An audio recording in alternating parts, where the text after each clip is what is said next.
السلام عليكم ومرحبا بكم، ان شاء الله تكونوا كامل بخير وبصحه جيده. نرحب بكم كامل في القناه، مبارك على الجميع وان شاء الله تكونوا كامل فرحانين ومهنين يا رب.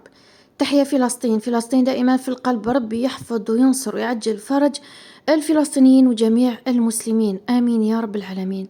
اللهم انصر الاسلام والمسلمين واعز الاسلام والمسلمين. تنساوهمش دعواتكم الحباب والمقاطعه. نروحوا للوصفه ديالنا تاع اليوم.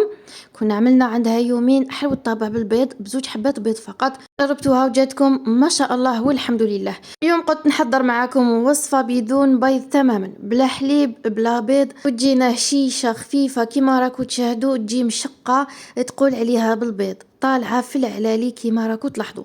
وصفة من أروع ما راح تجربوا، لازم كامل تنوضوا تجربوها معايا. نحتاج أول شي كمية مليحة من مبشور الليمون، كمية مليحة من مبشور الليمون. اللي عندها مبشور برتقال تقدر تضيفه مع مبشور الليمون. بهذه الطريقة نبشروا الليمون ديالنا. ونحتاج أيضا كمية من عصير حبة ليمون، يعني تقريبا ربع كاس، نحتاج ربع كاس من عصير الليمون. راح نضيف له الماء، هذاك العصير تاع الليمون. اكيد اللي ما عندهاش عصير ليمون وراه يعني في متناول الجميع، راه وقته والثمن ديالو بزاف بسيط، تقدر تعوضه بعطر الليمون. عطر الليمون هنا راح نضيف الماء لهذاك ربع كاس تاع عصير الليمون. تقدروا ايضا اللي يحب الماء زهر يحط ربع كاس تاع ماء الزهر، والباقي ماء اللي يحبها منكهه بماء الزهر. يعني حطينا هنا كاس تاع السوائل، او تقدروا تحطوا ماء فقط. اللي ما يحبش عصير الليمون وما يحبش ماء زهر يحط كاس من الماء فقط. نضيفوا هنا كاس من السكر، يعني كامل كيلا سكر، كيلا زيت، كيلا نشا، وكيلا تاع السوائل، يا اما حليب يا اما ماء يا اما خليط بين ماء الزهر والماء. تقدروا تحطوا هذاك الكاس تاع السوائل يكون دافي باش يذوب لكم السكر، يعني عصير الليمون والماء. بعد ما حطيت كاس تاع السوائل وكاس تاع السكر ومبشور الليمون، راح نضيف ملعقه كبيره فانيليا، ملعقه كبيره فانيليا. راح نضيف كاس تاع النشا، كاس من النشا. راح نضيف ايضا رشه تاع الملح، ونميكسي الكل مع بعض. ميكسيو بالخلاط او بالبغا ميكسور، ولا غير بالفوي كما حبيتو نتوما. ونضيف هذاك الكاس تاع الزيت بالتدريج ولا على شكل خيط، وراني نضرب في نفس الوقت. لازم ندخلوا الزيت ديالنا مليح مليح في هذا الخليط باش ما تخرجلناش كي نكونوا نشكلوا في العجين ديالنا.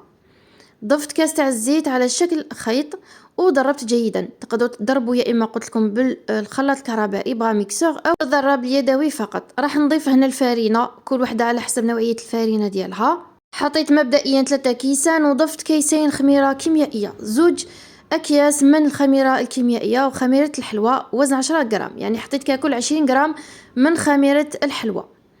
راح نبدا نجمع هنايا. حطيت 3 كيسان، نضيف الكاس الرابع لانه شفتوا بزاف سائل الخليط ديالي ولا العجين ديالي. وما ضيفوا بالتدريج، كاين فرينه اللي تشرب وكاين اللي ما تتشربش السوائل. هنا راح نضيف الكوب الخامس بالتدريج فقط كما راكم تشاهدوا. ضفت النص، من بعد كملت النص، كملت كامل الكوب الخامس ايضا، وضفت كميه اخرى من الفارينه. يعني كل وحده شحال تقدر تاخذ لها. المهم العجين ديالك تستي ولا تجربي باليد نظيفه، اذا كان يعني ما يلصقش. ما تجربيش باليد اللي تجمعي بها الفارينه. ضفت هنا نص كاس اخر، يعني خدات لي 5 كيسان ونص بالتقريب. تقدر تاخذ لكم 6 كيسان غير ربع، 5 كيسان ونص ولا 5 كيسان، كل وحده على حسب نوعيه الفارينه ديالها. المهم تجربي باليد الاخرى اللي نظيفه وناشفه، تلقايه ما يلصقش والطري، لازم يكون طري. ما تيبسوش العجين ديالكم وما تنشفوهش، لازم يكون طري. خليته يرتاح نص ساعه، راح ينشف معنا واحد شويه، يعني راح يزيد ينشف بعد ما يرتاح معنا. ولازم العجين ديالنا يرتاح باش تشقق لنا الحلوى ديالنا. خليته اقل شي يرتاح نص ساعه، عندكم الوقت خلوه يرتاح ساعه ولا ساعتين. نجيب كيس بلاستيكي شفاف، نحل العجين ديالي كما راكم تشاهدوا بالحلال، يكون خشين. لازم العجين ديالكم يكون خشين، هذا تاني سر. يعني السر الاول انه العجين ديالكم يرتاح مده طويله، ثاني سر انه العجين ديالكم تحلوه خشين، ثالث سر في طياب وراح ندهو لكم من بعد. هنايا طوابع ديالي دخلتهم في الفارينه، لازم ندخلوهم في الفارينه باش يجينا الشكل تاع الحلوى ديالنا متناسق وشباب. وشوفوا العجين شحال راهو طالع، راه خشين العجين ديالي. خشنوا العجين ديالكم، ما لازمش يكون رقيق. نحط الحلوى ديالي في صينيه كما راكم تشاهدوا. ثاني سر هو الصينيه ما تستعملوش هاد السنيوات هادو تاع الكوشه الكحوله. حاولوا تستعملوا اذا عندكم السنيوات هادوك اللي ما يحرقوش، يعني قد ما طيبيهم يعني ما تحمرش الحاجة ولا الماكلة من الأسفل. هادوك يكون أحسن وأحسن. تاع إينوكس على ما أظن، هادوك اللي ما يحرقوش هما اللي تتشقق فيهم حلوة الطابع. أما هاد السنيوة ما تشقت لي ما والو، طلعت لكن ما تشقتليش. هذه السنيوة الأولى اللي طيبتها في هاد السنيوة الكحلة. ثاني سر أنه تسخني الفرن ديالك نص ساعة من قبل على نار عالية. النار تكون عالية جدا، سخني الفرن ديالك نص ساعة قبل ما تبداي الطيبي. ثالثا تخلي الحلوى ديالك بعد ما تطبعيها تريح يعني حوالي 20 دقيقة، من ربع ساعة ل20 دقيقة. أنا خليتها نص ساعة. يعني السنيوة ديالك كي تشكليها أيضا تزيد ترتاح نص ساعة أخرى. العجين خليته يرتاح في غيسيبيون نص ساعة، زدت كي طبعته خليته هنا في سنيوة يرتاح نص ساعة أخرى. دهنتو بصفار البيض كيما شاهدتو ودخلتوه للفرن. طيابو اولا حطيته في الوسط على 200 درجه، كل وحده والفرن ديالها. اذا كان الفرن ديالك يعني يحرق نقصيلو شويه 180 درجه. انا الفرن ديالي ما يحرقش، يعني 200 درجه ولا نار عاليه وما يحرقش، يعني ما شاء الله. طيبته على 200 درجه في الوسط. شعلت له من الاسفل من بعد ما طلعت لي وتشقت لي وتحمرت لي من الاسفل، زدت شعلت له من الاعلى. وقلت لكم السنيوه الكحله تاع الكوشه ما تشقتليش فيها الحلوى ديالي. السنيوه الثانيه تاع اينوكس اللي طيبت فيها ما تحرقليش، يعني طول باش تحمر من تحت، هذيك اللي تشقت لي فيها حلوى الطابع.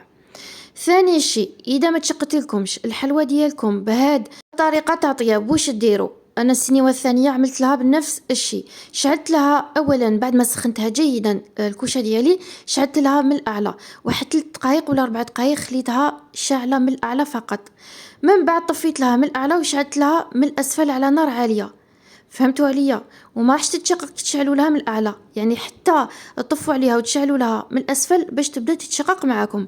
المهم تشعلوا لها شويه من الاعلى حوالي 3 دقائق ولا 4 دقائق من الاعلى على نار عاليه، من بعد طفوا عليها وتشعلوا لها من الاسفل. كي تبدا تطلع راح تلاحظوا بلي بدات تشقق معاكم بعد ما شعلتوا لها من الاسفل على نار عاليه. هادو هما الاسرار. السنيوه الفرن يكون سخون، درجه الحراره تحب درجه عاليه تاع الحراره، لكن انتبهوا يعني باش ما تحرقش معاكم. غير تشوفوها تحمرت طفوا لها من الاسفل وتشعلوا لها من الاعلى. ايضا ترتاح العجين كي تكون عجينه كامله، وترتاح ايضا كي تكون في سنيوه، يعني كي تشكلوها بالطابع تخلوها ترتاح في سنيوه. دهنتها بصفار البيض كما شاهدتوا. هادو هما اسرار حلوى الطابع باش تجينا مشقه سواء بالبيض ولا بلا بيض. تاع اليوم عملناها بلا بيض، ونفس الاسرار طبقوهم على حلوى الطابع اللي تعملوها بالبيض. يعني جات ما شاء الله طالعه في العلالي كما شفتوا، تجي مشقه، تجي طالعه، تجي خفيفه هشيشه. واش نقولكم، بنتها بنه. هذه هي الوصفه ديالنا تاع اليوم، ان شاء الله تكون عجبتكم. تهلاو في روحكم ومع السلامه.